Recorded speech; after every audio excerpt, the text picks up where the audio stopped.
Konon, bumi Pasundan tercipta saat Tuhan sedang tersenyum. Hamparan alam penuh pesona dan keramahan masyarakat menjadi anugerah tersendiri. Namun, di balik berjuta pesonanya, tersimpan potensi bencana yang dapat muncul kapanpun.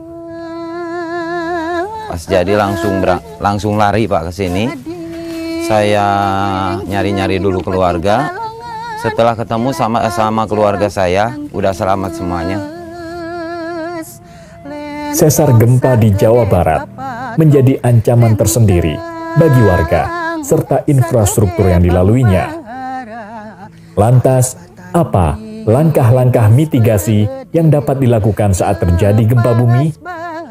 Kami harap kepada warga masyarakat untuk bisa menuruti apa yang telah dibuat dan dikaji oleh pemerintah. Yang pertama tenang dulu, yang kemudian apabila gempanya besar, itu alangkah baiknya kita untuk jalan keluar merangkak atau kita mencari titik aman yang ada di area dalam rumah. Gunakan alat-alat yang bisa digunakan apapun untuk melindungi kepala dan tulang belakang, leher. Setelah posisi terjadinya gempa, lebih baik kita tenangkan diri kita dulu, kita tidur terlentang, kemudian kita meramkan mata, kemudian kita tarik nafas. Nah, sesudah itu kita bangun pelan-pelan dan kemudian kita minum air panas. Ini khusus buat anak-anak ya, untuk anak-anak kecil itu alangkah baiknya pada saat dia terjadi trauma karena goncangan atau apapun, kami harapkan kepada orang tua untuk menggendong, tetapi upayakan untuk mata si anak itu terpejam. Sehingga trauma yang timbul akibat melihat gerakan-gerakan, goncangan-goncangan dari bangunannya itu tidak menyebabkan trauma yang berlebihan buat anak. Percayai pemerintah, mereka tentunya mempunyai langkah-langkah strategis yang terutama adalah bagaimana bisa lebih mengedepankan keselamatan dari warganya.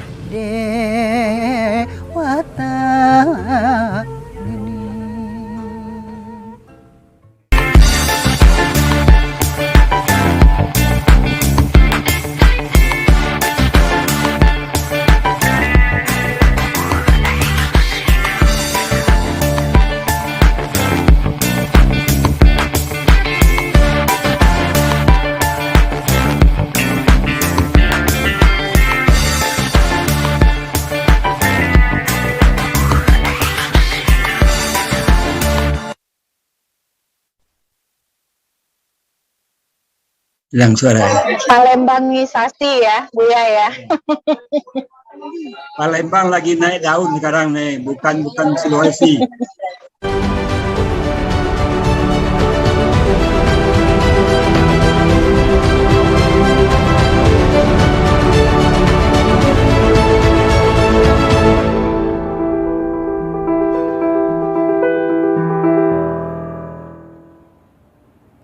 Halo, selamat malam pemirsa TVRI dimanapun Anda berada. Saudara, menjelang akhir tahun 2022, eskalasi tensi politik semakin tinggi, apalagi menjelang tahun politik 2023 mendatang. Riuh rendah pesta demokrasi memang sudah terasa sejak akhir-akhir ini. Agenda besar dari kesuksesan pemilu serentak 2024 tidak hanya menjadi tanggung jawab penyelenggara dan juga pemerintah, tetapi tugas atau tanggung jawab kita semua untuk sama-sama kita kawal. Apa saja refleksi dalam bidang politik selama setahun kebelakang dan bagaimana pula dengan suhu politik tahun depan? Masih hangat atau sudah mulai memanas? Kita akan bahas dalam dialog khusus refleksi akhir tahun 2022 dengan tema menutup skema politik 2022, menerka suhu politik 2023. Kali ini bersama saya Ardianto Wijaya, telah hadir sejumlah narasumber via daring yang kesemuanya malam hari ini via daring. Kita akan sapa satu persatu narasumber yang sudah hadir via daring atau bergabung secara online malam hari ini. Pak Batiar, Dirjen Politik dan Pemerintahan Umum Kemendagri. Pak Batiar, selamat malam dengan Wijaya di studio, Pak. Assalamualaikum Pak Wijaya, salam sehat Pak Wijaya, assalamualaikum. Waalaikumsalam warahmatullahi wabarakatuh. Terima kasih sudah bergabung bersama kami. Lalu juga Pak Gus Pardi Gaus, anggota Komisi 2 DPR RI. Pak Gus Pardi, selamat malam. Salam sehat. Oke, kita masih menunggu gabungan dari Pak. Assalamualaikum warahmatullahi wabarakatuh. Ya, Pak Gus Pardi. Baik. Terima kasih sudah bergabung bersama kami. Kita masih tunggu untuk layarnya bisa di-on-kan Pak Gus Pardi ya. Lalu juga yang bergabung Udah. di Kuwait malam hari ini, langsung dari Kuwait, Mbak Titi Anggraini, anggota Dewan Pembina Perludem. Mbak Titi, Assalamualaikum, salam sehat Mbak Titi, langsung dari Kuwait ya. Ya, waalaikumsalam warahmatullahi wabarakatuh. Selamat malam, salam sehat untuk Pak Bahtiar, Buya, Gus Pardi Gaus, semuanya. Baik, terima kasih sudah bergabung bersama kami, Mas Adi Prayitno, Direktur Eksekutif Parameter Politik Indonesia. Mas Adi, selamat malam, salam sehat Mas Adi. Sehat semuanya. Halo Mas Adi, bisa mendengar suara kami Mas? Halo, selamat malam Pak Sardi, selamat malam semuanya. Oke, terima kasih sudah bergabung bersama kami malam hari ini, Mas Adi. Ya. Mas. Pertama saya akan ke Mbak Titi terlebih dahulu sebelum saya mungkin nanti akan ke Pak Bahtiar, Pak Gus Pardi dan juga Mas Adi. Mbak Titi, terkait dengan apa yang menjadi sorotan akhir-akhir ini, ada yang peristiwa menarik terkait dengan sorotan dari Presiden Joko Widodo yang menyoroti terkait dengan persoalan teknis pemilu ini yang tentunya harus diperhatikan, harus kita kawal bersama dan tentunya agar tidak menjadi duga-dugaan seperti halnya yang Pak Presiden katakan kemarin agar apa-apa tidak disalahkan ke istana begitu. Artinya terkait dengan tahapan dari pesta demokrasi yang tentunya ini juga salah satu pesta demokrasi terumit sedunia begitu. Artinya bagaimana tentunya kita juga harus mengawal setiap tahapan-tahapan agar tidak terjadi kecacatan di tahapan awal pemilu ini, Mbak Titi. Ya, terima kasih Mas Jaya ya. Kalau kita perhatikan pengelolaan pemilu di Indonesia itu memang bukan sesuatu yang mudah.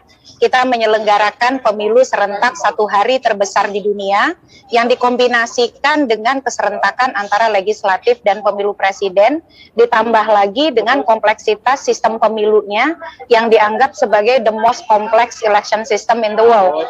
Jadi sistem pemilu paling rumit lah begitu. Nah, dari sisi besaran dan kompleksitas tersebut tentu melahirkan tantangan tersendiri. Bukan hanya bagi pemilih, pemilih akan berhadapan dengan mungkin kerumitan-kerumitan yang tidak semua mampu beradaptasi dengan baik, terutama ketika sosialisasinya misalnya tidak terlalu intensif atau kemudian mepet waktu. Makanya di 2019 lalu dari data yang kami kompilasi, terdapat sekitar 17.500.000 lebih surat suara tidak sah untuk pemilu DPR atau setara dengan 11,12%. Selain itu untuk pemilu DPD terdapat 29 juta atau setara dengan 19%. Nah, itu dari sisi pemilih. Dari sisi penyelenggara bagaimana? Menyelenggarakan sesuatu yang besar, sesuatu yang rumit, secara alamiah itu pasti akan berhadapan dengan kesulitan-kesulitan, terutama ketika misalnya satu, persiapannya misal tidak dilakukan dengan baik, lalu pelatihannya misalnya tidak terlalu maksimal, atau dan yang kemudian adalah ketika berhadapan dengan kompetisi yang sangat kompetitif, di mana di antara kelompok-kelompok yang berkompetisi begitu bersaing untuk mendapatkan kemenangan yang tidak jarang disertai juga dengan penyebaran disinformasi, misinformasi atau yang kita kenal dengan hoax pemilu. Makanya betul sekali pesan dari Presiden Joko Widodo. Contohnya Mas Jaya di 2019 misalnya, ketika ada surat suara yang terlambat datang di TPS, itu kan dihadapi dengan spekulasi ya. Oh ini kenapa hanya di TPS saya yang kurang? Apakah karena TPS saya basisnya si A atau si B, kalau dulu kan 01, 02 ya. Jadi mudah sekali untuk dipolitisasi, apalagi kemudian ketika dia berkelindan dengan siap menang tapi tidak siap kalah. Makanya tadi, mengelola sesuatu yang besar, sesuatu yang rumit, secara alamiah memang itu saja sudah berat. Apalagi dia diperhadapkan kalau persiapannya tidak matang dan juga misalnya di tengah kompetisi yang sangat kompetitif, yang sangat mungkin bisa menimbulkan spekulasi yang mengarah kepada penyebaran informasi bohong ataupun kemudian spekulasi yang bisa mengarah kepada ketidakpercayaan pada penyelenggara proses ataupun hasil pemilu itu sendiri. Ya, artinya tugas berat begitu ya Mbak Tia, harus sama-sama kita kawal, kita bantu juga dalam hal ini penyelenggara dan juga pemerintah. Pak Bahtiar selaku Dirjen Politik dan Pemerintahan Umum Kemendagri, artinya kalau tadi Mbak Titi bilang ini tugas yang berat meskipun persiapannya juga sangat mepet begitu, dalam artian apa yang tentunya harus diperhatikan, koordinasi seperti apa agar memang tidak terjadi hal-hal yang tidak kita inginkan seperti Mbak Titi tadi bilang, agar tidak muncul spekulasi atau hal-hal kesalahan-kesalahan yang sedikit-sedikit agar tidak dipolitisasi nih Pak Bahtiar. Koordinasi antara pemerintah dengan penyelenggara dalam hal ini KPU, Bawaslu seperti apa sebetulnya Pak? Ya Pak Wijaya, Assalamualaikum warahmatullahi wabarakatuh. Senior saya Pak Haji Gus Pardios, ini atasan saya beliau. Kemudian sahabat saya Mbak Titi, kemudian sahabat saya Pak Adi Pratno, Mas semua. Mungkin bicara gambar besarnya dulu Mas, karena ini kan refleksi politik dalam negeri. Ya. Jadi politik itu kan dua, dalam negeri dan luar negeri. Nah kalau tentu kita dari si pemerintah bicaranya dari target rencana pembangunan jangka panjang kita 2005-2025. Nah ke 2025 inginnya kita itu demokrasi kita terkonsolidasi. Nah, kemudian nanti di 2020 sampai 2045 ke depan kita menuju demokrasi substansial. Oleh karenanya parameter-parameter pengukuran demokrasi Indonesia ini semakin maju. Sekarang indeks demokrasi Indonesia dulu tidak diukur lagi hanya dari aspek politik saja, tetapi juga aspek sosial, kemudian dari aspek ekonomi. Jadi dalam politik itu tidaklah berdiri sendiri, dia harus berdampak kepada kehidupan sosial kemasyarakatan kita, dia juga berdampak kepada ekonomi atau kesejahteraan masyarakat. Nah, oleh karenanya bagaimana menuju demokrasi yang terkonsolidasi di 2025 atau menuju demokrasi yang substansial. Tentu banyak hal yang dilakukan oleh negara atau pemerintah. Pemerintah tentu tidak sendiri, dalam hal ini tentu bersama parlemen menyusun regulasi yang memungkinkan terjadinya demokrasi terkonsolidasi dan demokrasi substansial itu bisa terwujud melalui pembentukan perundang-undangan, baik undang-undang dan tentu pengaturan teknis yang lalu disusun oleh pemerintah. Nah, semua itu kalau kita memperhatikan 2022, apa yang terjadi dari Januari sampai Desember ini, ada banyak hal untuk mengkonsolidasikan demokrasi kita. Pemilu itu hanya salah satu aja Mas, karena membicara sistem politik kita itu baik supra maupun infrastruktur. Bagaimana menata hubungan pusat daerah, misalnya yang salah satu hal sangat substansial itu adalah bukan hanya tentang hubungan pemerintahannya, tapi bagaimana membagi koekonomi antara pusat dan daerah. Nah di tahun ini ada produk hukum yang kurang perhatian publik sebenarnya adalah Undang-Undang Nomor 1 2002 itu tentang hubungan pusat keuangan daerah, meledaknya kemarin tuh. Ini Pak Gus Pardi juga menjadi perhatian pasti. Respon dari dari Bupati Bupati dari Riau itu. Nah, ya. Kemudian di bidang apa lagi hubungan bagaimana menata otonomi daerah.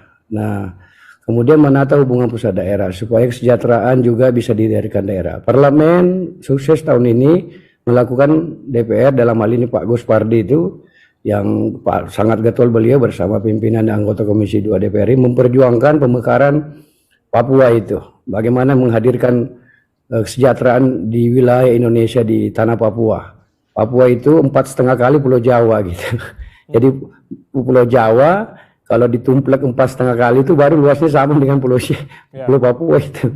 Gitu. Jadi itu besar sekali. Bagaimana menghadirkan kesejahteraan? Maka tahun ini pemerintah ini bagian dari pembangunan politik dalam negeri, gitu, membentuk pemekaran itu. Dan lalu bagaimana ini daerah pemekaran 4DOB Papua Selatan, Tengah, di Gunung maupun Barat Daya bisa ikut pemilu 2024. Di situ ada pembagian kue politik.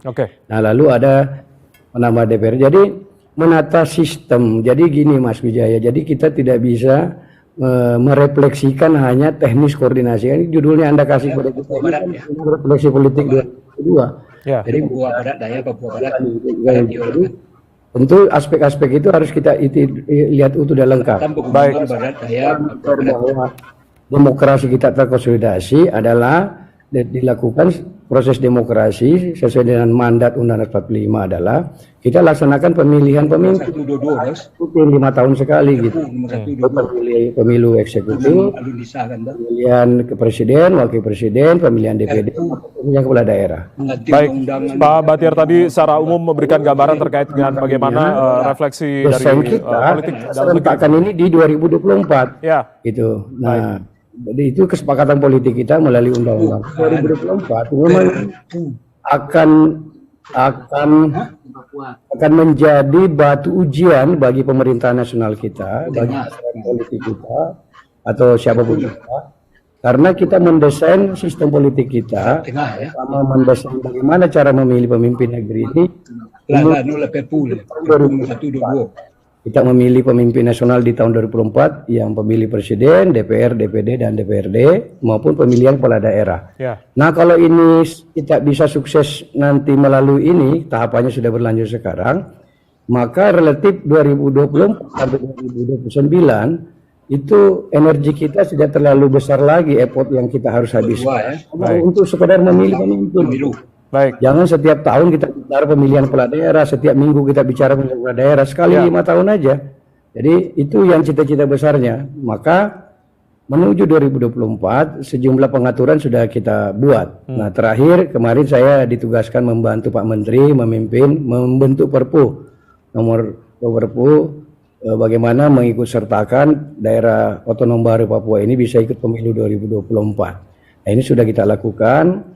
Pemilihannya juga partai politiknya sudah dilakukan, walaupun masih tersisa ada satu partai yang masih proses sengketa di Bawaslu.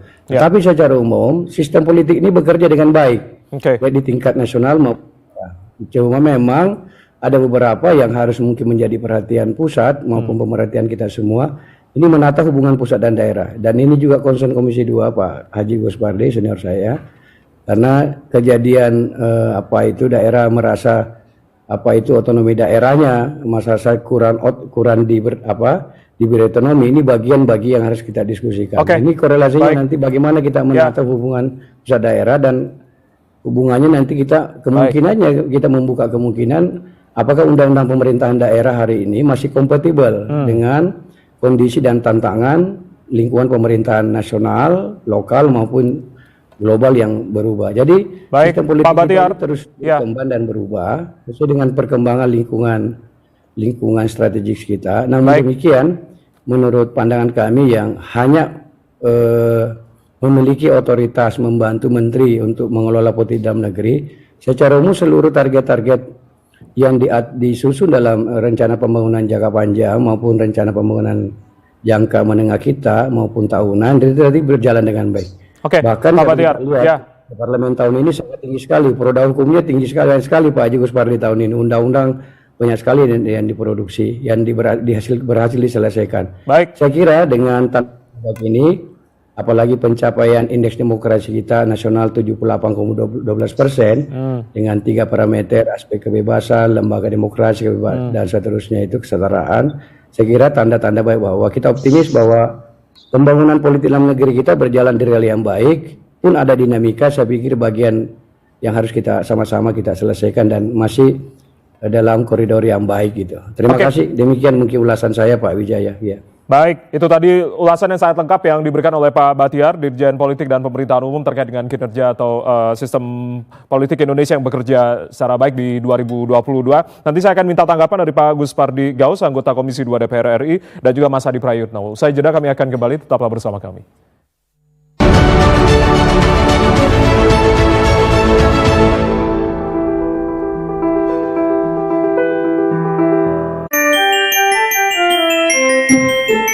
Atas nama pribadi dan keluarga besar Kementerian Sekretariat Negara Republik Indonesia, saya mengucapkan Selamat Natal dan Tahun Baru 2023. Semoga Tuhan senantiasa melimpahkan berkah dan rahmat-Nya untuk kesehatan, untuk kesejahteraan kita semua, serta kemajuan bangsa Indonesia. Mari kita song-song tahun 2023 ini dengan rasa optimis, penuh harapan dan semangat baru untuk memperkokoh tali persaudaraan sesama anak bangsa, memanfaatkan kesempatan baru untuk mencapai Indonesia maju yang kita cita-citakan. Sekali lagi, selamat Natal dan Tahun Baru 2023. Semoga Tuhan Yang Maha Esa selalu melindungi dan memberkati upaya kita dan cita-cita kita bersama. Amin, amin, ya Rabbal Alamin.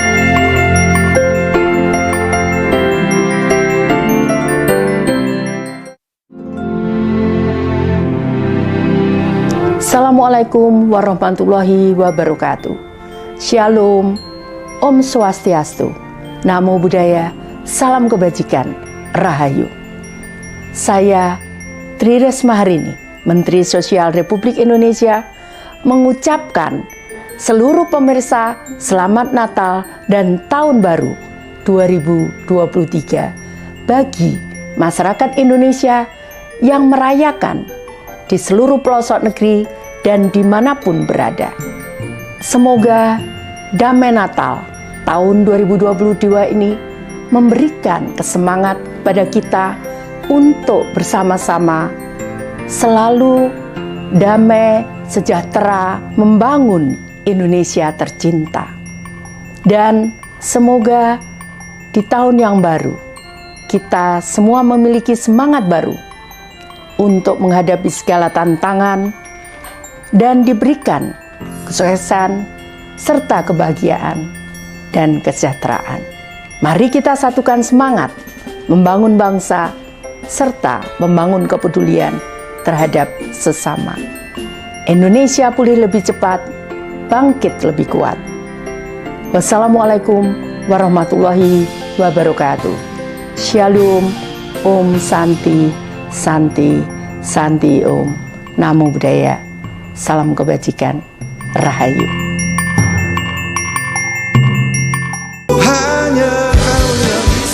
Program musik spesial, alunan nada serta lirik yang bermakna dibawakan oleh bintang tamu istimewa, menampilkan Piket Band, Margaret Siagian, Stefan Pasaribu, Gabriel Harfianto, Putri Ayu, Karina Pramana, Bukit Sion Choir, host Rafael Tan, Esther Lita. Hai, saya Putri Ayu. Saya Margaret Siagian. Hai, aku Stefan Pasaribu. Halo, kami dari Tiket. Saya Rafael Tan. Dan saya Sulita Koleima di Konser Harmoni Negeri. Senin 26 Desember 2022, pukul 22 waktu Indonesia Barat.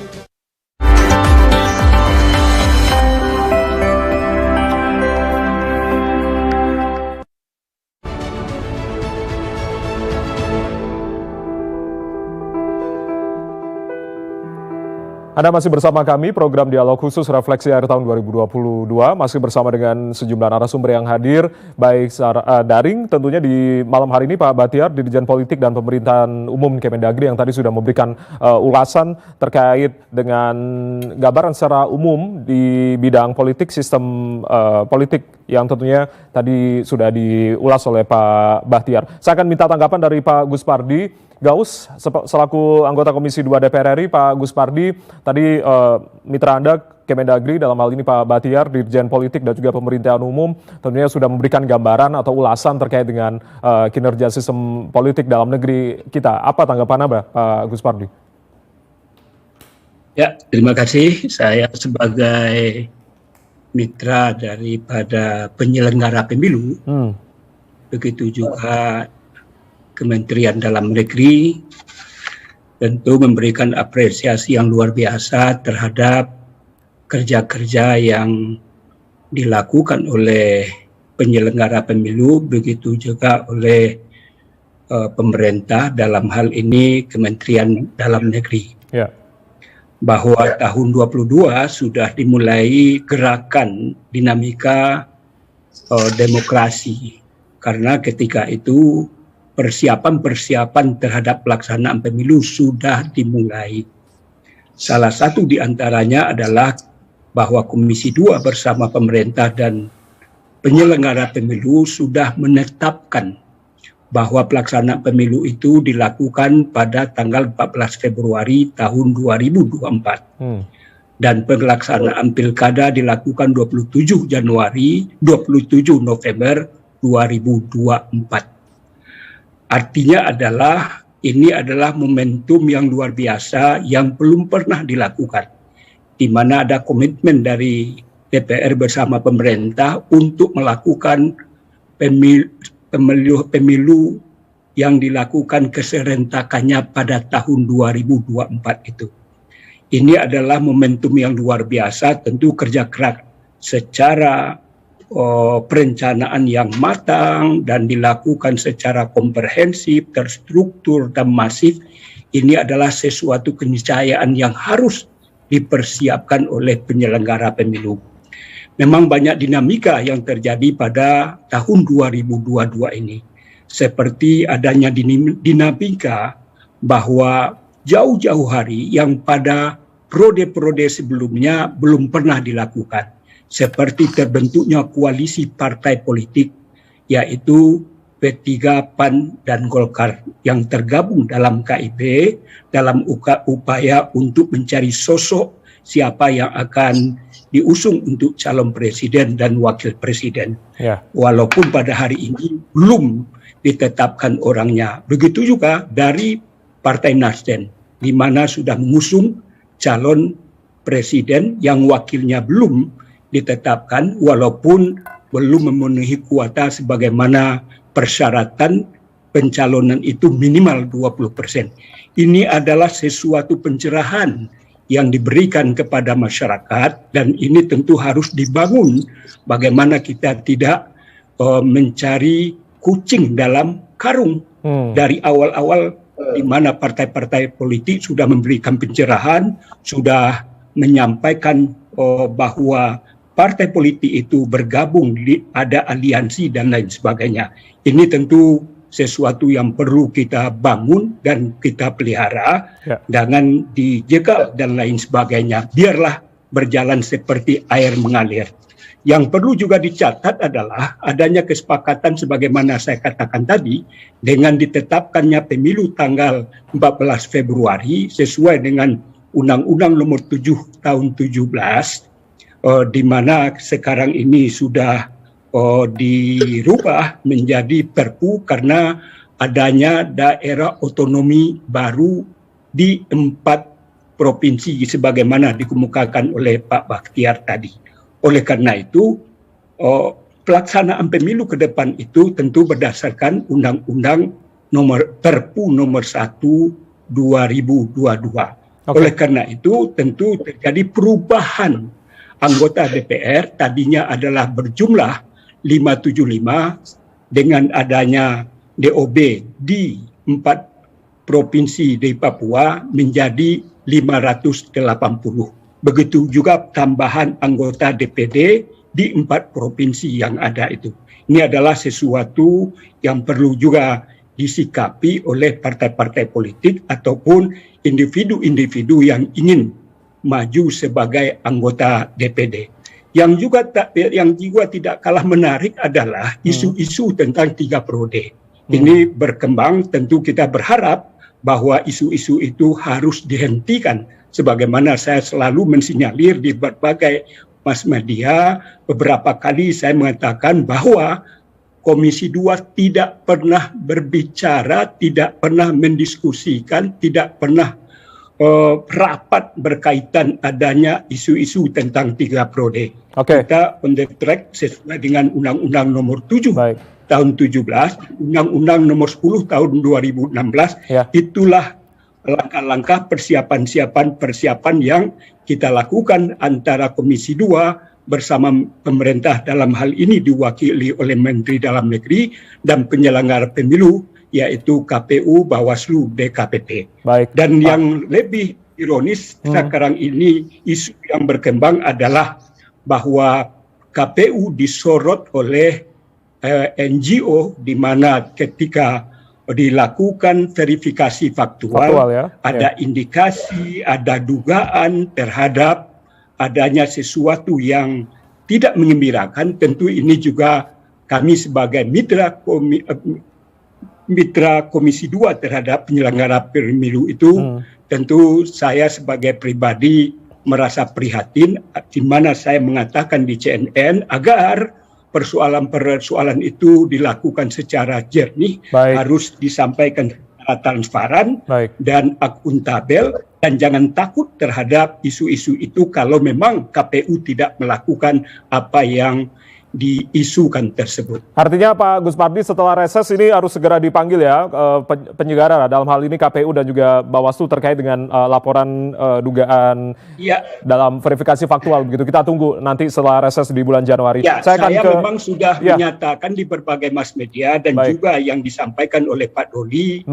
Kebetulan saya di CNN mengatakan bahwa kami reses itu sampai dengan tanggal 10. Mudah-mudahan dalam minggu itu kita akan memanggil penyelenggara pemilu untuk mengklarifikasi terhadap apa yang menjadi sandungan bagi KPU terhadap persoalan tentang verifikasi faktual yang diindikasikan melakukan sesuatu yang tidak sesuai dengan ketentuan dan perundang-undangan yang berlaku. Oke, kita tunggu apa respon KPU. Tentunya segera kita tunggu begitu ya apa yang KPU akan ungkapkan terkait dengan ataupun hal-hal yang dipolitisasi. Saya akan ke Mas Adi. Mas Adi, ada beberapa hal menarik tadi yang sudah menjadi catatan dari Pak Gus Pardi, Komisi 2 tentunya yang bermitra dengan Kemendagri ataupun juga penyelenggara pemilu dalam hal ini KPU Bawaslu. Apa saja tentunya menjadi catatan menarik ketika kita melihat refleksi di tahun 2022 khususnya di bidang politik, Mas Adi?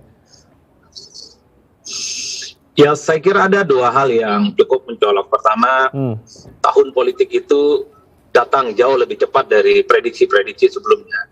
Karena sepanjang 2022 itu publik merasa persoalan COVID itu tidak akan sepenuhnya selesai. Persoalan recovery ekonomi juga sepenuhnya tidak akan selesai.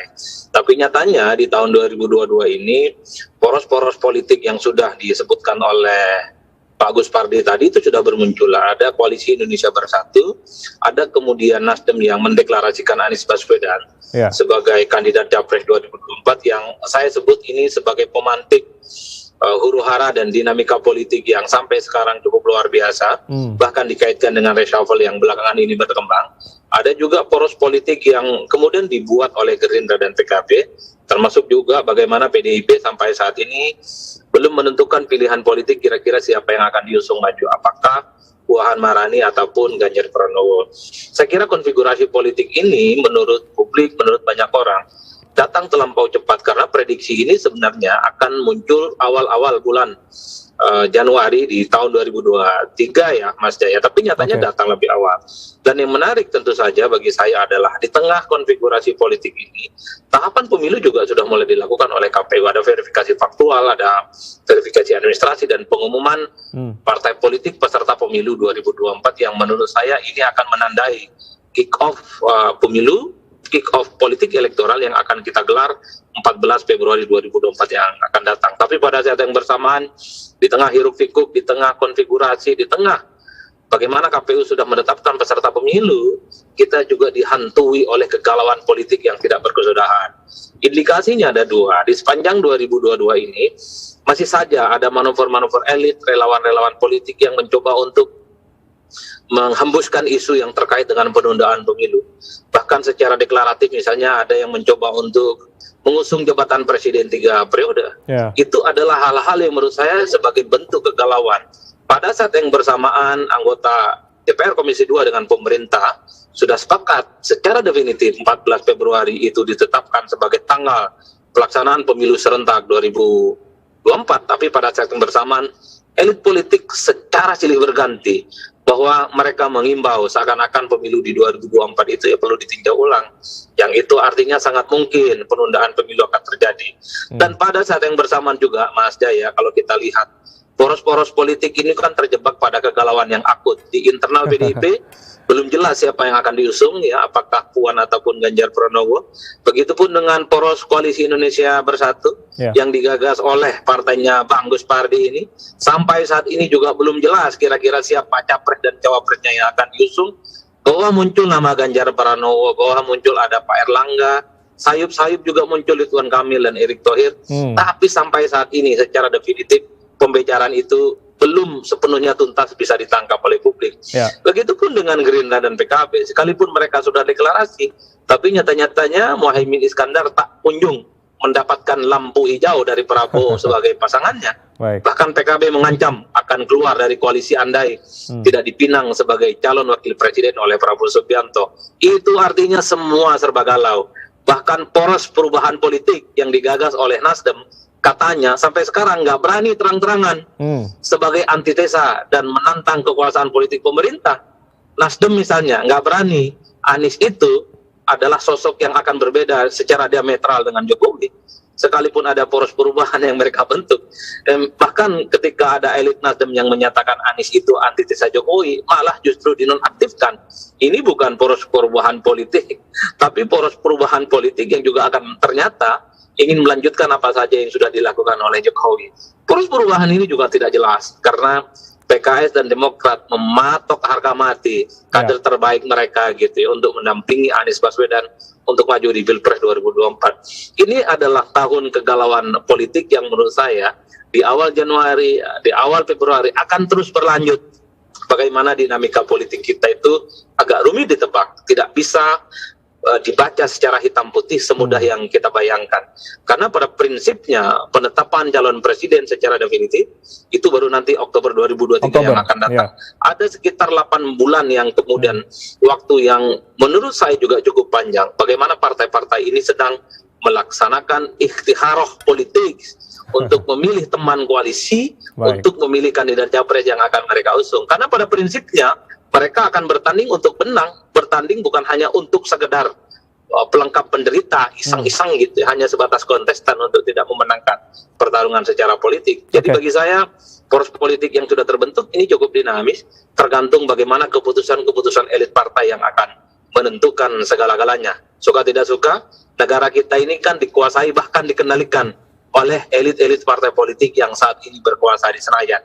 Bahkan termasuk urusan pemilu ditunda ataupun tidak, dilanjutkan atau tidak di 2024, kalau ketua umum partai politik berkehendak, selesai itu barang. Nah, ini itu dia yang saya kira yang menarik di ya Mas Adi. 2023 juga akan menjadi dinamika yang tidak akan pernah tuntas pasti. Oke, nanti mungkin akan dijawab oleh Pak Batiar bagaimana pemerintah dalam hal ini menjawab kalau Presiden kan beberapa kali menegaskan bahwasanya tidak ada perpanjangan periode atau 3 periode begitu. Nanti saya akan tanyakan ke Pak Batiar. Menarik, selain juga ini tidak bisa ditebak tadi Mas Adi katakan karena tidak ada sudah tidak ada lagi incumbent untuk 2024 dan manuvernya juga riuh rendahnya juga datang lebih awal, itu yang tadi disampaikan oleh Mas Adi. Saya akan tanyakan ke Mbak Titi juga nanti usai jeda. Tetaplah bersama kami di Refleksi akhir tahun di bidang politik 2022. Kami akan kembali usai jeda.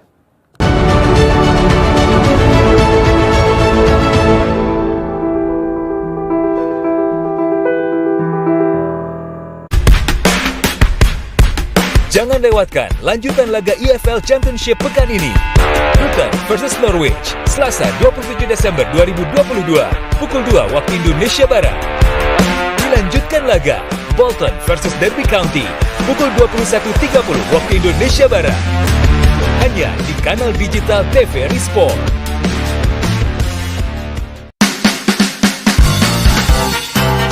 Pak. Program komedi terbaru TVRI, cerita kehidupan yang penuh canda dan tawa. Orang dia kalau ngentut keluar nada. Saksikan komedi Kampung Ambiar, Tenda Biru, Selasa 27 Desember 2022, pukul 1.30 waktu Indonesia Barat. Kepala lu bawa minyak samin. Emang Pak, kurang apa Mama, Pak? Kurang apa?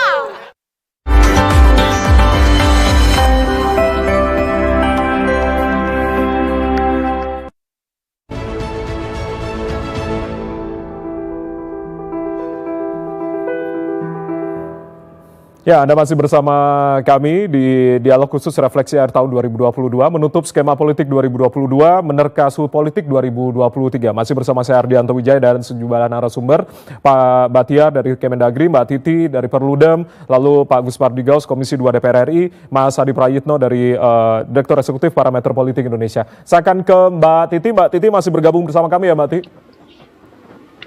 Iya, siap Mas Jaya. Baik, Mbak Titi, artinya kalau tadi Mas Adi katakan riuh rendahnya memang datang dari datang lebih awal begitu, apalagi manuver politiknya ini juga sudah dilakukan. Artinya apakah Anda juga melihat adakah pelanggaran-pelanggaran yang sudah dilakukan begitu? Karena memang kalau berdasarkan aturan kan sudah jelas begitu undang-undang pemilu ataupun terkait dengan peraturan-peraturan yang ada begitu. Mbak Titi menyorotinya seperti apa? Perludem menyorotinya seperti apa?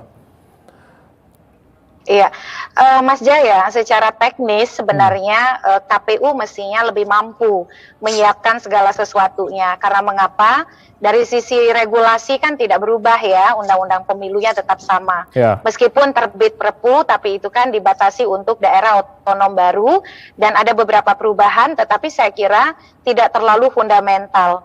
Justru perubahan cukup fundamental itu berasal dari Mahkamah Konstitusi sebagai respon atas upaya pengujian undang-undang pemilu karena parlemen dan pembentuk undang-undang tentu saja pemerintah DPR tidak melakukan perubahan-perubahan. Tapi sayangnya beberapa evaluasi menuju 2023 nampaknya penyelenggara pemilu kita ini terengah-engah di dalam mempersiapkan penyelenggaraan pemilu. Sebagai contoh, beberapa regulasi teknis itu dari sisi kerangka waktu ya tetap juga mepet waktu ya terbitnya, dan termasuk juga di luar dugaan beberapa kontroversi itu muncul lebih awal, dan kontroversi yang sebelumnya tidak pernah terjadi di dalam penyelenggaraan pemilu terdahulu. Apa saja Mbak Titi? 2023 itu akan menjadi ya? Apa saja kontroversi-kontroversi yang mungkin Anda bisa tangkap begitu? Ya, ya sebagai contoh ya, kalau dulu keberatan-keberatan di dalam proses verifikasi partai itu menyangkut surat keputusan yang terbitkan oleh KPU. Nah sekarang kontroversi dan juga kemudian dugaan munculnya pelanggaran itu justru berkaitan dengan struktural kelembagaan KPU dalam hal keterlibatan kelembagaan KPU dari tingkat pusat sampai daerah di dalam dugaan manipulasi verifikasi partai politik. Itu sesuatu yang sangat serius. Tidak pernah terjadi di dalam pemilu sebelumnya. Kalaupun ada, itu hanya sinyalemen yang dilakukan oleh oknum-oknum, tidak melibatkan kelembagaan penyelenggara. Ini kalau tidak dikendalikan dengan baik, 2023 itu menjadi tahun pertaruhan kredibilitas KPU dan juga Bawaslu. Karena agak unik ini, masyarakat sipilnya menemukan, masyarakat sipilnya mendapatkan banyak data, tetapi Bawaslu-nya mengatakan, kami tidak menemukan ada indikasi kecurangan. Itu kan agak anomali ya. Makanya 2023 itu kalau kami di Perludem mencatat sebagai satu tahun pertarungan politik yang memang muncul lebih awal. Kenapa? Karena 2024 tidak ada petahananya. Dan yang kedua juga persaingannya akan sangat kompetitif karena ternyata partainya bertambah. Artinya untuk lolos ambang batas parlemen itu makin menantang. Yang kedua, 2023 itu tahun pertaruhan kredibilitas penyelenggara pemilu. Kita semua pasti tahu, kepercayaan terhadap penyelenggara pemilu bukan hanya soal lembaga penyelenggara pemilunya saja, tetapi juga pertaruhan kepercayaan terhadap proses penyelenggaraan pemilu dan pada ujungnya bisa berdampak pada legitimasi hasil pemilu. Oleh karena itu tugas kita semua nih, menjaga lembaga penyelenggara pemilu kita yang merupakan institusi yang kita perjuangkan sebagai anak kandung reformasi begitu. Mengapa kita bertransformasi menjadi KPU yang seperti hari ini? Karena kita ingin KPU-nya yang mandiri, yang kredibel, yang profesional. Saya sendiri terus terang menyayangkan ya kontroversi yang datang terlalu cepat di tengah proses pemilu yang akan sangat kompetitif. Makanya 2023 itu tugas kita semua, menjaga bagaimana pertarungan politik itu betul-betul berlangsung secara jujur, adil, setara. Tetapi di saat yang sama penyelenggara pemilunya juga jangan dipertaruhkan kredibilitasnya karena ketidakmampuan untuk menjaga netralitas, profesionalitas, dan integritas kelembagaan. Jadi 2023 itu betul-betul lah ujung tombak kita untuk mendapatkan pemilu 2024 apakah betul-betul akan jurdil atau ya kita tidak berharap yang sebaliknya. Ya, baik. Tugas yang sangat berat tentunya diemban, tapi juga harus kita sama-sama kawal. Termasuk juga saya akan minta tanggapan Pak Gus Pardi. Artinya Pak Gus Pardi tadi Mbak Titi katakan tahun pertaruhan politik dan juga tentunya ini juga terkait dengan penyelenggara pemilu dalam hal ini juga kredibilitas KPU, Bawaslu ini juga harus sama-sama ditegakkan begitu. Ini juga tugas kita sama-sama untuk mengawal, Pak Gus Pardi.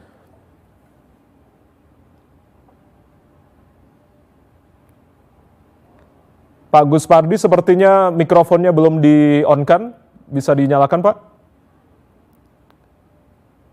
Ya. Ya, silakan Pak Gus. Terima kasih. Saya tentu menghimbau sebagai anggota Komisi 2 DPR RI yang bermitra dengan penyelenggara pemilu, berharap kepada seluruh elemen bangsa untuk mengawal pemilu yang demokratis, pemilu yang berintegratif, pemilu yang tidak seremonial dan prosedural. Oleh karena itu, saya menghimbau ke seluruh elemen masyarakat untuk mengawal tahapan-tahapan dari awal sampai dengan hari 14 Februari 2024. Kita berharap pemilu itu pemilu yang menghadirkan, mempersembahkan para pemimpin bangsa yang jujur, pemilu yang mensejahterakan masyarakat, pemilu yang bagaimana membawa masa depan bangsa dan negara ke arah yang lebih baik, di mana negara ini kompetitornya makin ketat. Oleh karena itu tentu kita harus menteli, harus melihat visi misi serta bagaimana track record daripada masing-masing daripada calon-calon yang muncul, baik dia sebagai calon presiden ataupun wakil presiden, begitu juga calon anggota legislatif dari tingkat pusat sampai ke tingkat DPRD Kabupaten Kota. Oleh karena itu, kewajiban kita memberikan pencerdasan, memberikan wawasan kepada para pemilih. Jangan kita sekonyong-konyong memilih, apalagi digiring oleh apakah namanya kepala daerah ataupun siapapun. Walaupun saya adalah politisi, saya berharap ada legasi yang kita persembahkan kepada anak bangsa. Baik. Bahwa dari pemilu ke pemilu itu ada perubahan yang dahsyat ke arah yang lebih baik. Karena bagaimanapun sesuai dengan apa yang disampaikan oleh Pak Jokowi bahwa tahun 2045 bahwa Indonesia akan dijadikan Indonesia emas. Bagaimana Indonesia emas itu? Bagaimana kita memicu, bagaimana kita mempersiapkan, bagaimana grand design yang harus dipersembahkan kepada rakyat kita itu.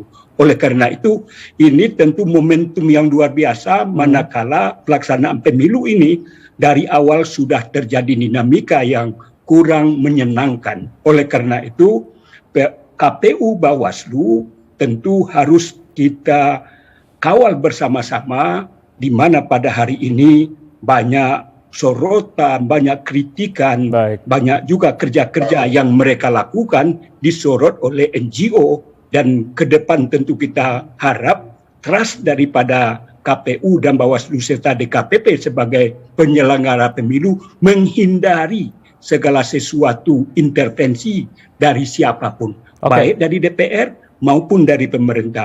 Bagaimana dia berintegritas, bagaimana dia independen, bagaimana dia tidak bersedia dan mampu untuk mencegah segala sesuatu yang bertentangan dengan peraturan dan perundang-undangan yang berlaku. Baik, saya akan tanyakan langsung tanggapan dari Pak Batiar. Pak Batiar, tentunya kita berharap semua penyelenggara pemilu, dalam hal ini KPU Bawaslu, bisa sesuai dengan harapan tadi yang sudah disampaikan baru saja Pak Gus Pardi, kredibilitas, independen, profesional dalam bekerja. Tanggapan Anda?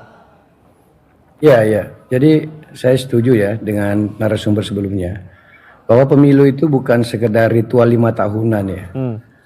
Pekerjaan kita terbesar Mas Wijaya adalah apakah ada perubahan yang signifikan capaian 2019 nanti 2024, ada nggak perubahannya baik di tingkat proses politiknya maupun nanti output pemilunya begitu. Ya. Nah oleh karenanya kalau kita cermati ini kita menganut sistem multi partai sederhana, tapi dalam prakteknya Mas Adi itu tidak sederhana rupanya. Jadi teorinya harus diubah itu. Multi partai tak sederhana gitu. Ternyata sistem yang kita bangun tidak mampu melakukan seleksi. Dulu kita pikir tahun 98 99 itu bahwa pemilu yang menyeleksi partai, nanti akan ketemu jumlah partai yang ideal mewakili seluruh kepentingan, aspirasi, ideologi Indonesia, masyarakat. Ternyata tidak. Dari 48, 24, 12, 16, sekarang 17. Ini ada calon lagi yang ke-18. Jadi berapa sebenarnya sistem partai politik yang mewakili apa itu ya, kita masyarakat kita ini terus berkembang. Jadi multi partai ini teorinya Prof. Ramlan harus diubah ini menjadi multi partai tak sederhana rupanya dalam praktek. Nah tentu ini harus menjadi bahan pemikiran kita semua bagaimana membuat nanti pengaturan ke depan ini supaya kita kan tadi menuju demokrasi terkonsolidasi. Jumlah partai yang terlalu banyak itu membuat sistem politik kita tuh berbelit-belit. Bayangkan seorang bupati menghadapi seluruh partai di DPRD.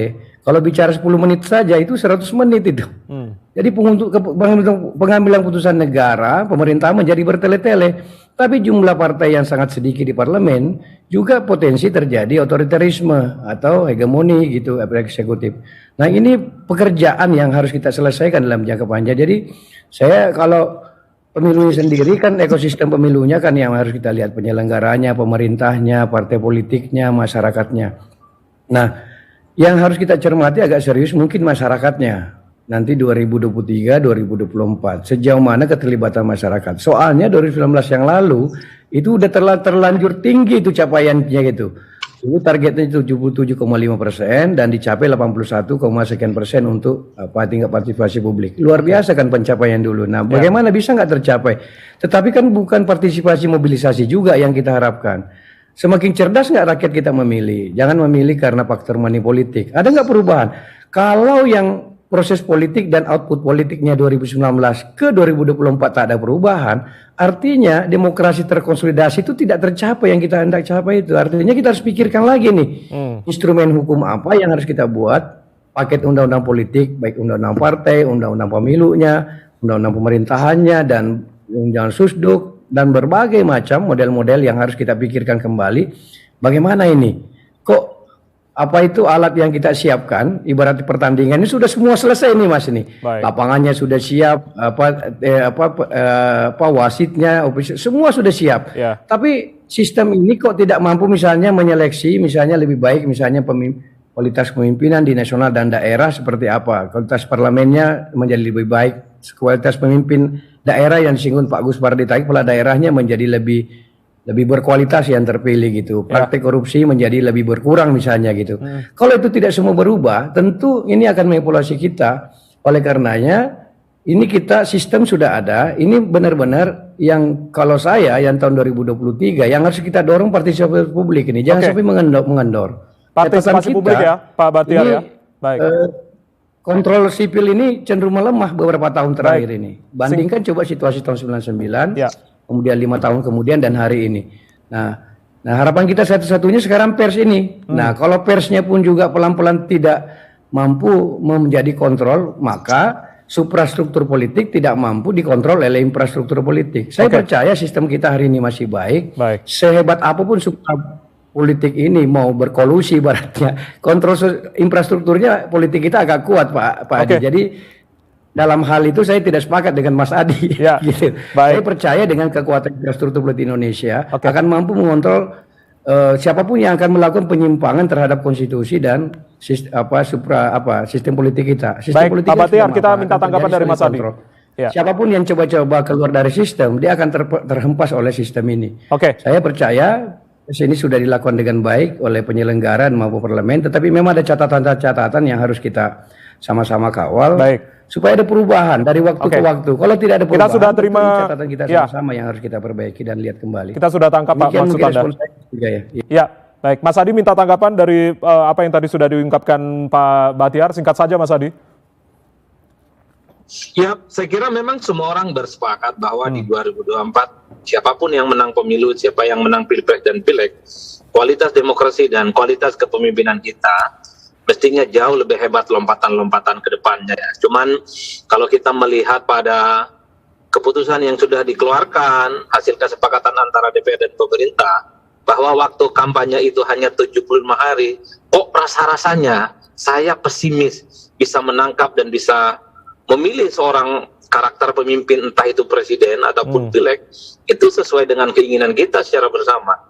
Coba bisa bayangkan bagaimana rakyat itu bisa menyerap misalnya visi misi anggota dewan yang jumlahnya ratusan ribu itu dalam waktu 75 hari, ataupun pilpres ya, perkelahian ide antar gagasan yang akan dikeluarkan oleh poros-poros politik itu bagaimana mungkin bisa diserap oleh Masyarakat kita yang cukup terbatas informasinya dengan jumlah waktu yang juga terbatas. Makanya di berbagai kesempatan Mas Jaya saya selalu mengatakan DPR dan pemerintah, KPU dan Bawaslu harus duduk bersama mengisi ruang kosong yang dimulai saat ini sebenarnya, di mana sosialisasi politik itu sudah dilakukan oleh partai dan calon.